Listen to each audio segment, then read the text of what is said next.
प्रधानमंत्री जी को तो हमने चिट्ठी लिखा है और तथ्यों की जानकारी दी है। थोड़ा ज्ञान वो भी वृद्धि कर ले इन तथ्यों को देखते हुए। यहाँ आ करके खाली झूठ पे झूठ, झूठ पे झूठ, झूठ पे झूठ, झूठ का पर्दाफाश हो गया। सबूत के साथ भेजे। थोड़ा ज्ञानवर्धन कर ले प्रधानमंत्री। और यहाँ आकर के हमको धमकी दे रहे कि जेल भेज देंगे। ये कोर्ट से ऊपर हो गए हैं क्या? ये तो ये साबित हो गया कि एजेंसियां इनके हाथ में, जिसको मन करेगा उसको भ्रष्टाचारी बना देंगे, जेल बंद कर देंगे। और जिसको नहीं मन किया, जैसे महाराष्ट्र में केस खत्म करा दिया, मंत्री बना दिया। यही काम है प्रधानमंत्री का। खिलौना बना दिए क्या एजेंसी को प्रधानमंत्री ने? कहने का तत्पर तो यही है कि सीबीआई, ईडी प्रधानमंत्री का कठपुतली है, खिलौना है। जांच एजेंसी का कोई वैल्यू नहीं है, जांच होती ही नहीं है। खाली प्रधानमंत्री का मन किया, इसको उठा लो, उसको छोड़ दो, इसको उठा लो, उसको छोड़ दो। यही काम है प्रधानमंत्री का। सारे हमारे संवैधानिक संस्थानों को बर्बाद कर दिया इस व्यक्ति ने। ये बिहार है। और नौजवान जो नौकरी देने की बात करता है, आप उसको जेल भेजने की बात करते हैं। जिसने नौकरी दी उसको जेल भेजने की बात करते हैं।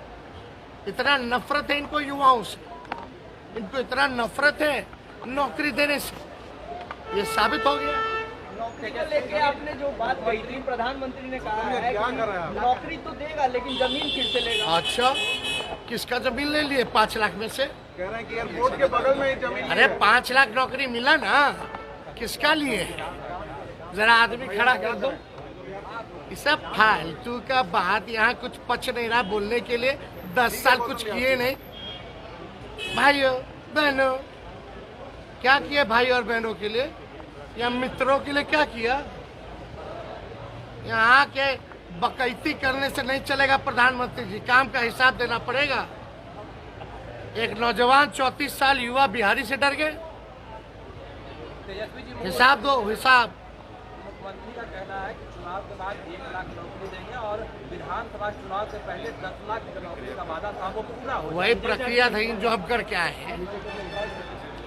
तो असंभव है। कहाँ से लाएगा? अपने बाप के पास से लाएगा? संभव कैसे हो गया मुख्यमंत्री जी? तेजस्वी ने कुछ सिखाया, कुछ बताया, उसी के पैटर्न पे चल रहे हैं ना। वो तो छोड़ो, आजकल जो जानता भी नहीं था क ख ग घ, वो बोल रहा है कि हम दे देंगे। समझ रहे हैं? ये है तेजस्वी की ताकत। ये तेजस्वी की ताकत है। नमस्कार साथियों, आप देख रहे हैं हिट फिट न्यूज़ टीवी और मैं हूं हरनाम सिंह बड़वाल। दोस्तों, आपको मालूम है लोकसभा चुनाव हो रहे हैं। 6 चरणों के चुनाव संपन्न हो चुके हैं। अब एक चरण के बाकी हैं जो 1 जून को चुनाव होंगे और 57 सीटों के ही शेष चुनाव बाकी हैं। 6 चरणों के चुनावों में जैसा कि विपक्ष आरोप लगा रहा है और चुनाव आयोग भी आंकड़े पेश कर रहा है, क्योंकि जिस दिन चुनाव हो रहे हैं और उसके 24 घंटे के भीतर ही जो मतदान का डाटा है, कितने प्रतिशत वोट पोल हुए और कितने कुल वोट हैं, इसके प्रति जो डाटा है, इसके संबंध में जो डाटा है, वो जो सही आंकड़े नहीं बताए जा रहे, इस पर विपक्ष जो है वो हमलावर है सत्ताधारी भारतीय जनता पार्टी पर। और क्यों नहीं बताया जा रहा है, इसके पीछे अब ये संदेह जताया जा रहा है कि इसमें जो है ईवीएम के अंदर गड़बड़ की जा रही है। और अगर वोट पोल हुए 60% और बताया जा रहा है डाटा, अब जो बताया जा रहा है कहीं 4 दिन के बाद, कहीं 10 दिन के बाद, तो उसमें 6% वोट प्रतिशत ज़्यादा बताया जा रहा है। तो इसके पीछे निश्चित तौर पर संदेह तो पैदा होगा कि 6% वोट बैंक जो है वोट प्रतिशत बढ़ेगा तो ये तो लाखों के अंदर वोट प्रतिशत जो वोट है अधिक बढ़ जाएगा। तो इससे ये स्पष्ट पता चल रहा है कि कुछ ना कुछ ईवीएम के अंदर गड़बड़ की होगी। कोई ऐसा चिप होगा जिसमें वोट प्रतिशत घटाया बढ़ाया जा सकता है। रिमोट को कोई रिमोट सेंसर होगा जिसकी वजह से ये वोट प्रतिशत बढ़ाया जा रहा है और ये जानबूझकर बढ़ाया जा रहा है। और सुप्रीम कोर्ट के अंदर भी ये मामला पहुंचा। एडीआर ने ये जो है एक रिट पेश की सुप्रीम कोर्ट के अंदर, उसमें भी अब डीवाई चंद्रचूड़ जो चीफ जस्टिस हैं उनको उस कमेटी से बाहर कर दिया गया, वो अपने आप बाहर हो गए या उन्हें किया गया। अब इसके पीछे क्या कारण है कि दूसरे ही जज थे जिन्होंने इस बात पर साफ इनकार कर दिया कि जो है इस पर कोई रोक नहीं लगाई जाएगी, अब ये जो चुनावों के बाद ही इस पर सुनवाई की जाएगी। और क्योंकि चुनावों के बाद सुनवाई की जाएगी तो इसका मतलब 4 जून को तो परिणाम घोषित हो जाएंगे, सरकार बन जाएगी, और उसके बाद सुनवाई किस काम की। तो इसलिए ये एक बहुत बड़ा बवाल खड़ा हो चुका है।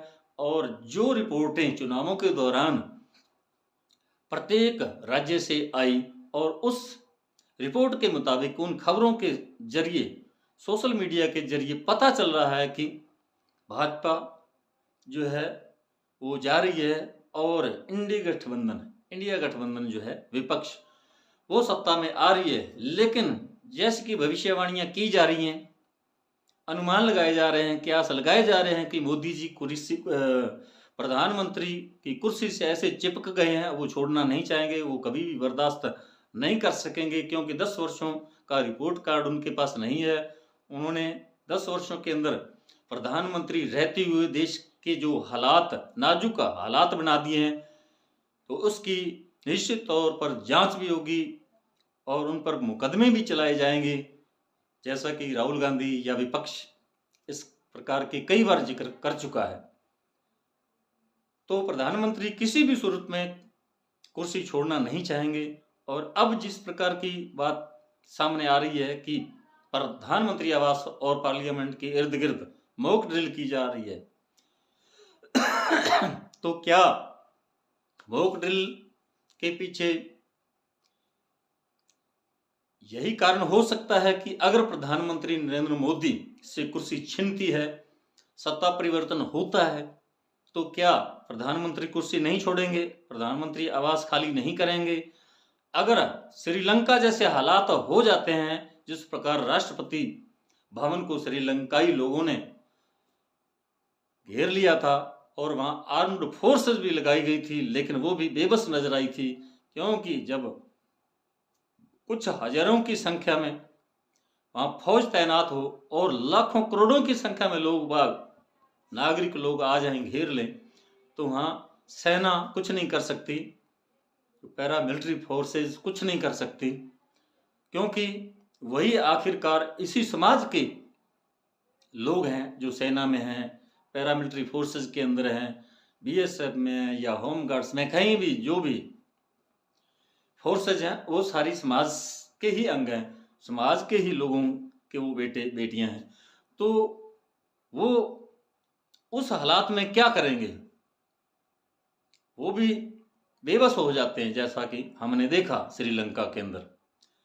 तो अब ये जो मॉक ड्रिल की जा रही है प्रधानमंत्री आवास या पार्लियामेंट के आसपास कहीं भी, तो उसके पीछे कारण क्या हो सकता है? क्योंकि चुनाव हो रहे हैं नजदीक, अभी 1 जून को अंतिम जो चरण है 1 जून का 57 लोकसभा सीटों का, वो भी चुनाव हो जाएंगे और 4 जून को परिणाम भी घोषित हो जाएंगे। और आज 10 दिन पहले इस प्रकार की मॉक ड्रिल की आवश्यकता क्यों आन पड़ी? इसके पीछे अब विपक्ष जो है वो भी कयास लगा रहा है। वो कह रहा है कि इसके पीछे यही कारण हो सकता है कि प्रधानमंत्री जो है कोई ना कोई ऐसा कारनामा कर दिखाएं जो इतिहास में कभी नहीं हुआ आजादी के बाद।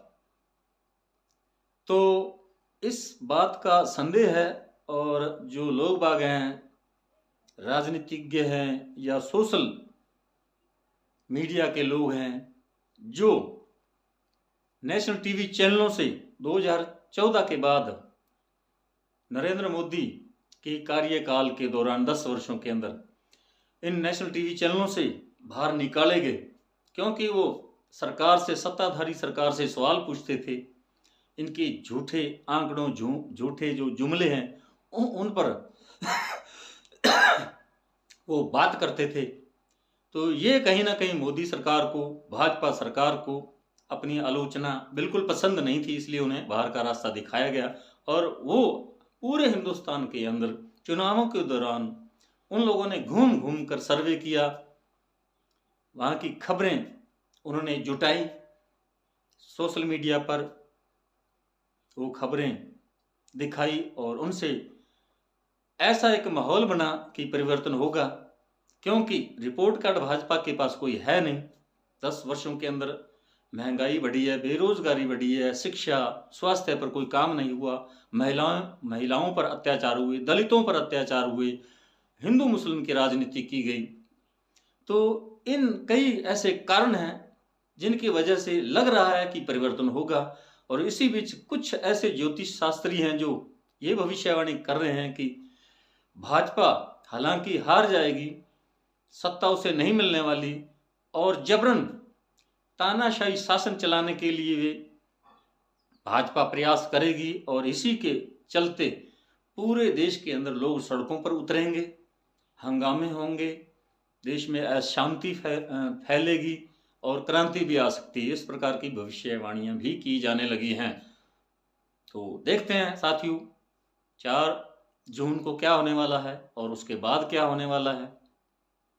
तो साथियों हमारा ये वीडियो आपको कैसा लगा कमेंट बॉक्स में जरूर लिखकर बताइएगा। यदि आपने हमारे hit fit news TV channel को अभी तक सब्सक्राइब नहीं किया तो प्लीज़ सब्सक्राइब कर लें। इस वीडियो को अधिक से अधिक शेयर करें, लाइक करें। आपका बहुत बहुत शुक्रिया, धन्यवाद, राम राम, सत श्री अकाल।